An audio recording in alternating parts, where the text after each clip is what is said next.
ከሙታን መካከል ነበረ ምድሌ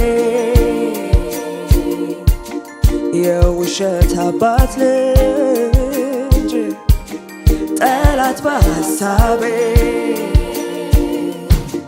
የሥጋዬን ፈቃድ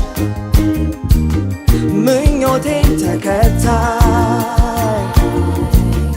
ኃጢአት የገዛኝ ሞት የሚያስፈራራኝ